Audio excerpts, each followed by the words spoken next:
Assalamualaikum warahmatullahi wabarakatuh. Bagaimana kabar kalian hari ini? Ibu doakan semoga kalian tetap dalam keadaan sehat dan tetap semangat. Baiklah, hari ini kita kembali lagi mempelajari materi bahasa Indonesia. Pada pertemuan kali ini kita akan membahas struktur dan kaidah bahasa dari teks prosedur. Siapkan buku dan catatannya ya. Sebelum memulai kegiatan pembelajaran, marilah kita berdoa terlebih dulu. Berdoa dimulai. Bismillahirrahmanirrahim. Rabbi zidni ilman warzuqni fahma.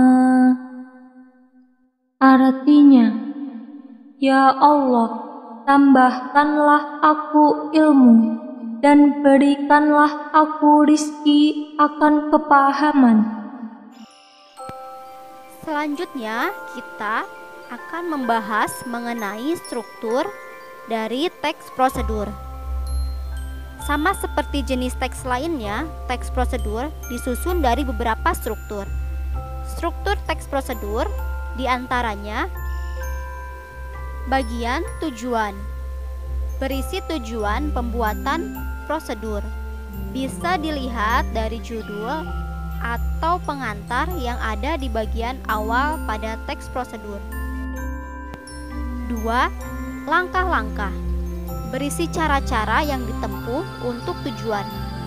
Biasanya tidak dapat diubah urutannya. Pada bagian ini juga bisa disampaikan bahan atau alat yang dibutuhkan dalam melaksanakan prosedur tersebut. 3. Penutup. Penutup merupakan struktur terakhir dalam teks prosedur. Pada bagian penutup dibahas mengenai harapan atau manfaat jika prosedur tersebut dilakukan sesuai langkah-langkah yang tepat.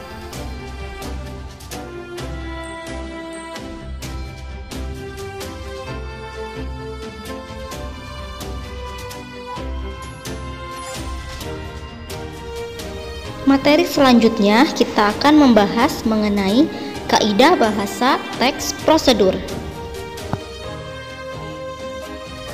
Ciri bahasa yang digunakan pada teks prosedur diantaranya terdapat kalimat perintah. Karena pada teks prosedur pembaca berfokus untuk melakukan suatu kegiatan. Kalimat perintah atau kalimat imperatif merupakan kalimat yang mengandung makna memerintah atau meminta seseorang untuk melakukan sesuatu sesuai dengan apa yang diinginkan oleh penutur atau penulisnya.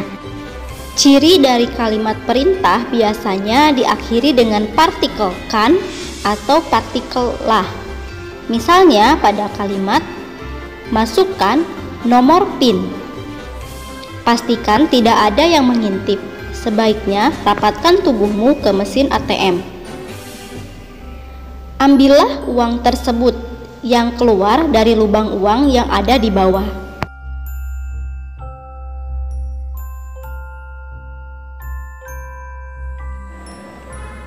Kaidah bahasa kedua yaitu penggunaan bentuk pasif. Instruksi atau panduan dapat diberikan dalam bentuk pasif jika kita ingin berbicara tentang proses, yaitu cara sesuatu dibuat atau dilaksanakan, bukan tentang cara membuat atau melakukan sesuatu. Penggunaan bentuk pasif dalam teks prosedur biasanya untuk memberi saran tambahan atau peringatan supaya tidak terjadi kesalahan fatal atau membahayakan. Silahkan kalian lihat kedua kalimat berikut dan perhatikan perbedaannya.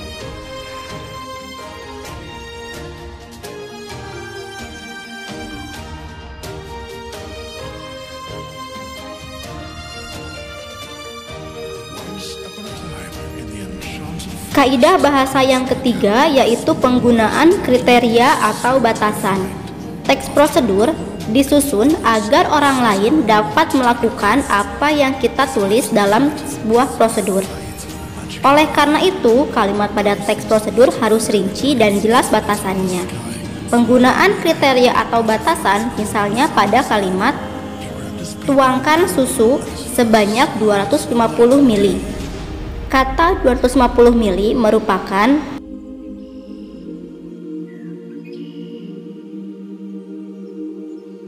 kaidah bahasa yang keempat, yaitu penggunaan kata keterangan. Kata keterangan digunakan untuk memberikan petunjuk pada teks prosedur, bisa melalui keterangan cara, keterangan alat, atau keterangan tujuan. Contoh dari keterangan cara, misalnya, pertama-tama masukkan kartu ATM terlebih dahulu. Contoh dari keterangan alat, misalnya, dengan pisau kita dapat memotong pisang menjadi beberapa buah. Keterangan tujuan, misalnya, aduklah adonan hingga tercampur rata agar kue dapat mengembang sempurna. Kaidah bahasa selanjutnya yaitu menggunakan kalimat saran dan larangan. Teks prosedur memandu pembaca agar selamat, aman, dan dapat mencapai hasil maksimal. Oleh karena itu, bahasa teks prosedur juga menggunakan saran, keharusan, dan larangan agar tidak menimbulkan bahaya. Contoh penggunaan kalimat saran biasanya menggunakan kata jika atau sebaiknya.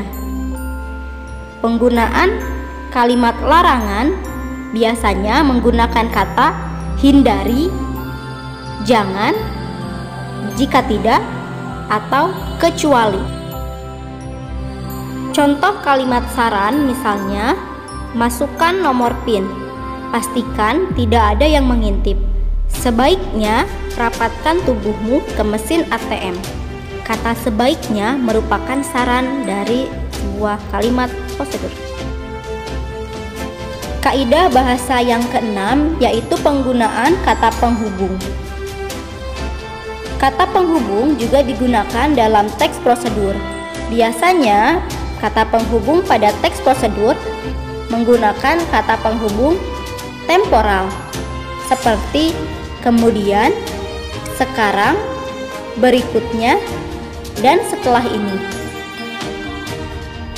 Demikianlah kegiatan pembelajaran kita hari ini. Semoga kalian memahami apa yang telah disampaikan. Sekian, wassalamualaikum warahmatullahi wabarakatuh.